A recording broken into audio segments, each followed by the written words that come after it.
Namaskar. Hello and welcome to this India Today special where on this tragic day where Maharashtra's Deputy Chief Minister has died in an air crash in Baramati, we thought we would use this occasion to pay a tribute but also remember Ajit Pawar in his various facets. He was a controversial figure, but he was an important figure in the politics of Maharashtra for 3 decades. And who better to join me on this show than Sahil Joshi, my colleague in Mumbai, managing editor and the Mumbai bureau chief. Thanks very much, Sahil, for joining us on this sad day. I'm reminded, Sahil, of when you and I went and met Ajit Pawar during the 2024 Lok Sabha elections at 5:30 a.m. or 6 a.m. in the morning. We were very tired, but he was fresh and already meeting people. What are your memories of Ajit Pawar, particularly of that meeting where for the first time actually he spoke to a national channel in Hindi? Well, in fact, I would like to say that that was the first time he spoke to any channel about the split happened in NCP and why did he do what he did, which nobody ever thought that he will ask his uncle under whose umbrella he actually grew as a political leader, and he always remained in his shadow despite having his own image in Maharashtra's politics, and that was the first time he actually revealed a lot of things. And most importantly, I think that he doesn't like journalists. That's very clear. He speaks to journalists as somebody as a professional. He on need to know basis. That was the first time I could see that he wanted to talk about a lot of things.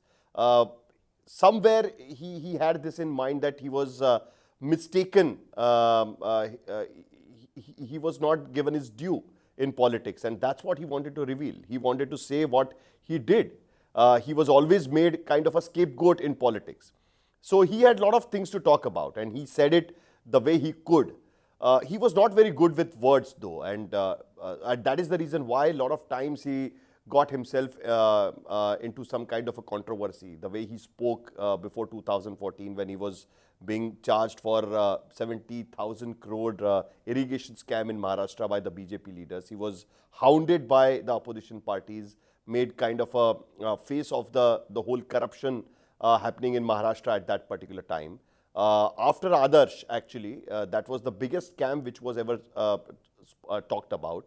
At the same time, he felt that somewhere his party did not stand up for him. Somewhere he thought that he's been made a kind of a scapegoat, and that's what that grudge he always had in his mind, and that's why he sort of decided to stay away from journalists at that time. And it felt that for the first time he was a bit relaxed. He could speak his mind. In fact, Rajdeep, if you remember, he tried to explain to us, that why he had to do what he did, and why the political leaders are taking such kind of abrupt decisions which are completely opposite of the ideology they belonged.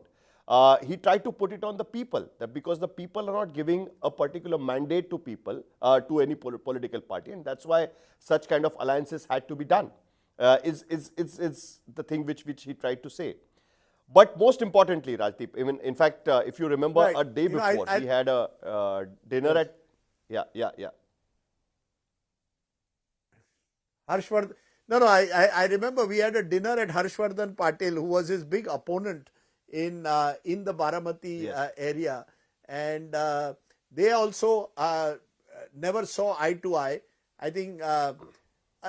Ajit Pawar was very insecure about anyone who tried to challenge him in Baramati. He saw himself as the big boss of Baramati. But I remember at that dinner, again, he was very, very, he seemed much more relaxed. I recall him talking about cricket. I never knew that Ajit Pawar used to watch cricket, he said very often. He also liked old Hindi film music. And I saw another part to him because generally, as you said, he didn't like journalists. He was very blunt and forthright in his comments, and he didn't like small talk. Sahil, I think the last time I spoke to Ajit Pawar was exactly about 2 weeks ago, when just before the municipal corporation elections, And with politicians, sometimes you have to warm them up and ask them some soft questions. Ajit Pawar didn't like all those soft questions. He wanted to get straight to the point. And when I asked him about whether there was a possibility of the Pawars coming together now that they were fighting Pune together, the Pune municipal elections, he said, look, this is what the workers want and we will see where this goes. But when I persisted, he said very interestingly, all this talk of reunion, you should not ask me, you ask Sharad Rao and you ask Narendra Modi ji. I think Ajit Pawar was a complex character. He could be at one level very friendly, very relaxed, and he could also be very direct and forthright, even rude at times to you. He could, he found himself in several controversies. You mentioned the irrigation scam, and yet you met a number of officials in Mantralaya who said he was a very efficient administrator and he understood every department that he had handled very, very well. Even the finance department, if you speak to officials, they said if you put a file on Ajit Pawar's table, he would make sure that the file was cleared by the end of the day. So Ajit Pawar, for his critics, he was seen as someone who was part of this corrupted political culture of Maharashtra. But at the same time, if you speak to many other politicians, they said he was a very hard worker. He was always connected to his people. As I said, 6 a.m. in the morning, if you have 100, 200 people outside your house and he's meeting each one of them, knows them by first name, that means he was connected to the people of Baramati and he had no national ambitions, which I thought was almost his strength and his weakness. He didn't want to make NCP into some national party. He wanted the chief ministership of Maharashtra and he admitted it. What I liked was that he was not pretending, nahi, mujhe koi interest nahi hai. He wanted to be chief minister. And when I had asked him, you remember in the conclave, he said, nahi, ab to itni baar deputy chief minister ban gaya hu, gaadi kaise aage jayegi? I am waiting for my car to go ahead. Ek din meri gaadi aage jayegi. So I thought that was quite, he was quite candid in that sense. What you saw is what you got. He did not pretend to be some political saint or sadhu. But you mentioned one thing, Sahil, and I wanted to ask you. You said he tried to come out of Sharad Pawar's shadow. For the first, from 1990 to 2023, he was almost managing Maharashtra for Sharad Pawar while Sharad Pawar was focusing on Delhi. Do you believe that he had started coming out of Sharad Pawar's shadow by the end? Was he able to really ever do that? Well, in NCP, it was very clear that what was whose role. Sharad Pawar, being a patriarch and the president of the party, he was the decision maker. And that role was accepted by everyone. Whereas Ajit Pawar, he started actually handling Maharashtra much later, because in 1999, it was Chhagan Bhujbal who was the second biggest topmost leader after Sharad Pawar, and that is how Chhagan Bhujbal was handling. He was given the charge of a party in Maharashtra. At the same time, he was a deputy chief minister of Maharashtra as well. Ajit Pawar started calling shots after he became quite popular among the MLAs. And, he was more available here in Maharashtra because Sharad Pawar was much busy in the national politics. But, the biggest drawback what he could see at that time was that he never had to make a political decisions, because he was more like a bureaucrat. He was more like an administrator. He liked his role as an administrator. He liked his role as somebody who could sit in cabinet meetings, call the bureaucrats around, be a minister in Pune, who can, in Maharashtra, there is a term called guardian minister. You can be a guardian minister of a particular district, and then you can decide where the development fund will go in that particular district. So he enjoyed his position as a guardian minister of Pune, so that he could actually make an area of influence for himself. He started enjoying it more in a way that Sharad Pawar was busy in the national politics and he could decide his things at the local level. But he never took the political decisions, and that was left to Sharad Pawar himself.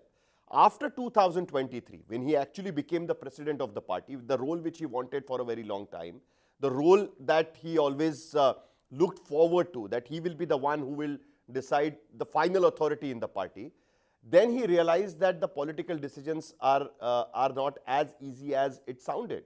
It's one thing to be an administrator, it's one thing to be a deputy chief minister, it's one thing to be a chief minister, and it's another thing to run a party as a political party which has some kind of an ideology, especially in the era when the BJP is become such a huge influential party in the politics of Maharashtra as well as at the center. So, he started understanding that. He started realizing somewhere that the people around him sometimes take him for a ride. It's not enough to be getting up early in the morning, do the people's jobs, write some letters, call bureaucrats and say that this is the work needs to be done, take meetings early in the morning, do your job as a minister. That's not enough to run the party. You also need to be available as a political person. And that is something which he started realizing. He tried very hard to come out of Sharad Pawar's shadow, but... he was... Yes. Sure. Because, my sense is that he was, at the end of the day, very comfortable in Baramati. He was like a district satrap. He was at his happiest when he was in Baramati. And in Mantralaya in many ways, where he could deal with these files.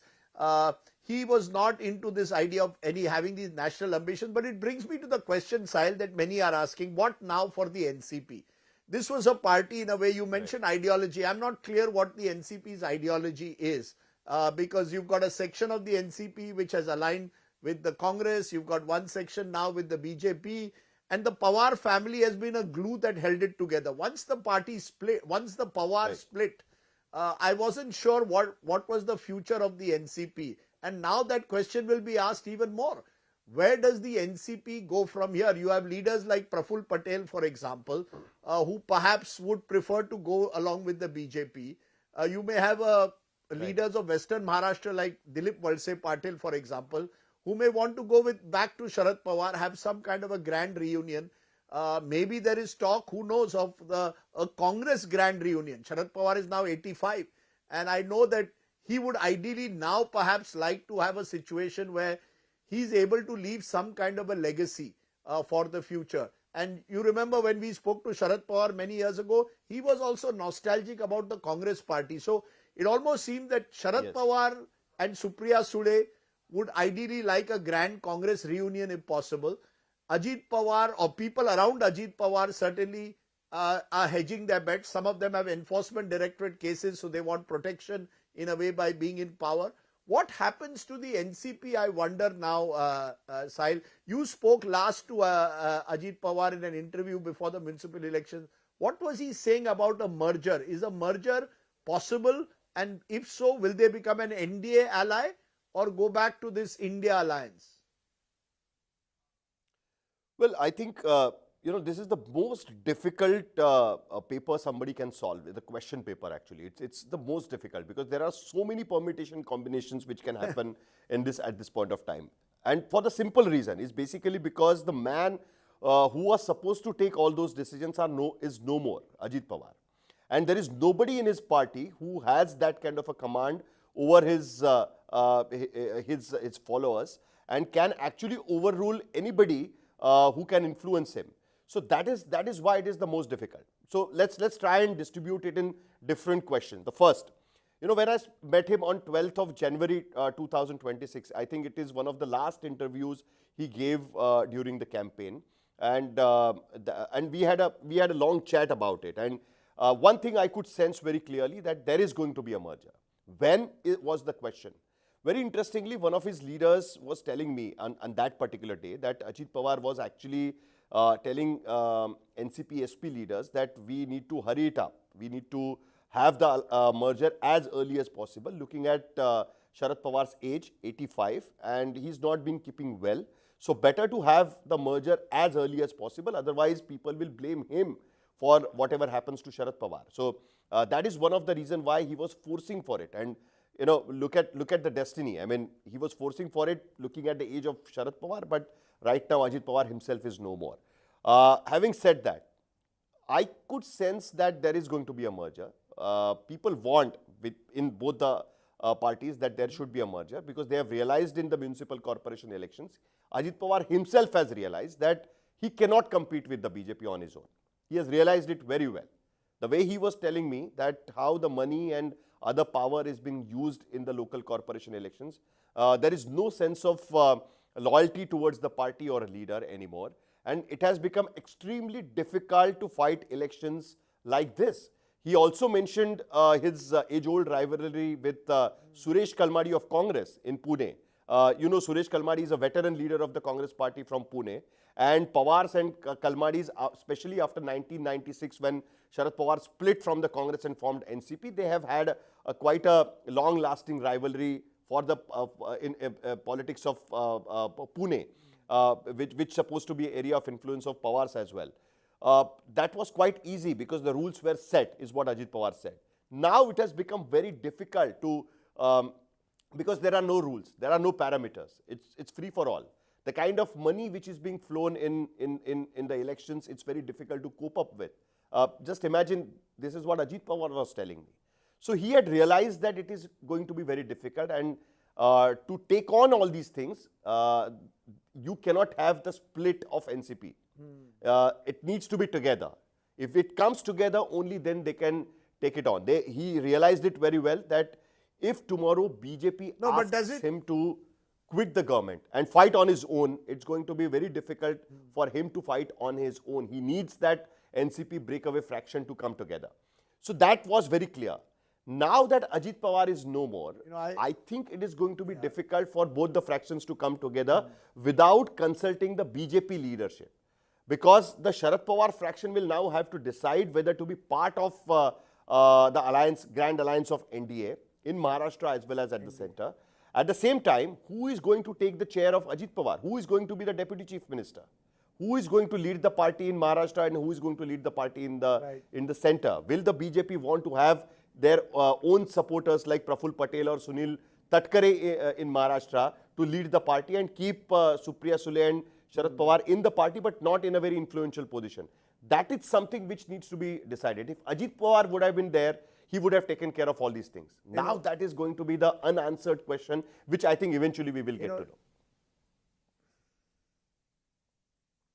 You know, in a sense, as someone who has tracked the Pawar family, if you track Maharashtra politics in a way, the Pawar family has always loomed large over Maharashtra's politics, and therefore what's happened today, you can sense is a great tragedy for the family and also for the party that they had formed, which is why, as you rightly said, we don't know what they will do next. I mean, there must be so much of shock and grief at the moment that it's difficult to even imagine them now planning as to how do they take this party forward. I just want to, in a way, reminisce on a lighter note.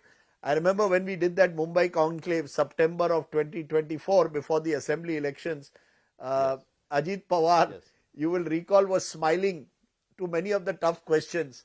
And I had never seen him smile so often. I think he had dressed in a pink jacket because pink was the color. He wanted to give a softer image. And Naresh Arora, who was his election consultant, had told Ajit Pawar, you must start smiling more. Ki thode daat dikhaya karo, smile a little bit more.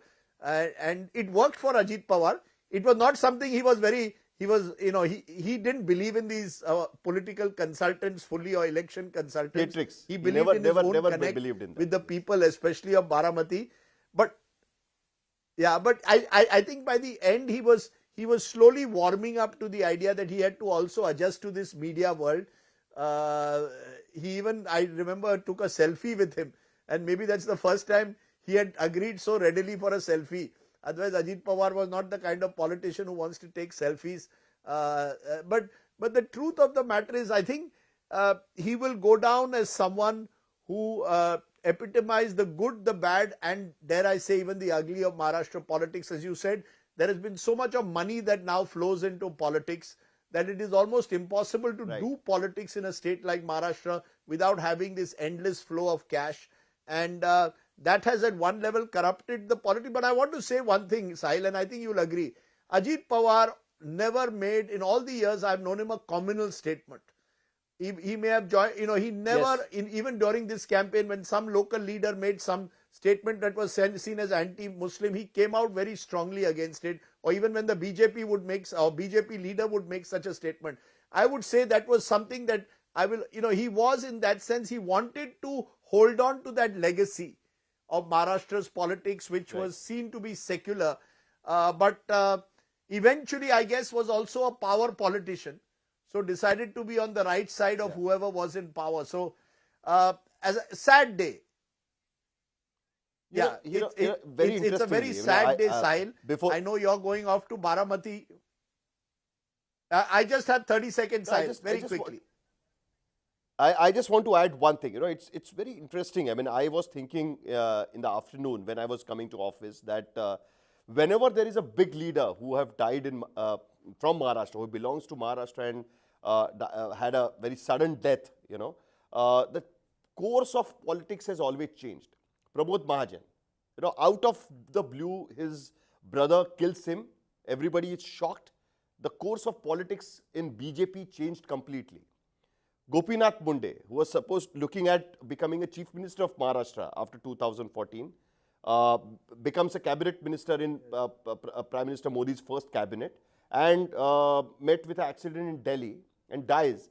Devendra Fadnavis, comes on Maharashtra's horizon as a young chief minister from the BJP, the first BJP chief minister of Maharashtra. And now Ajit Pawar. Suddenly, there is a sudden death of Ajit Pawar. I can definitely say that there will be a completely new politics what we will be seeing in next couple of years. Right. As I can see at this point of time.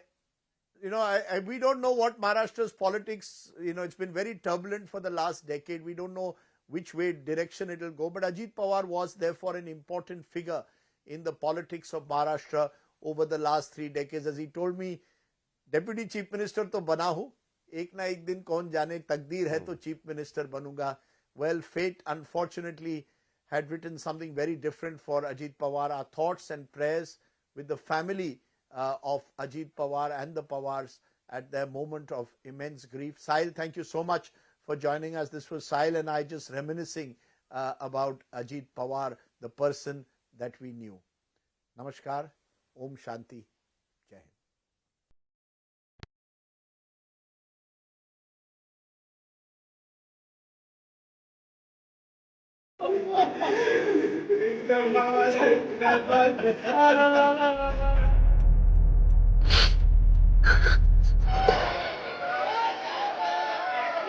दादा गेले तर अजूनही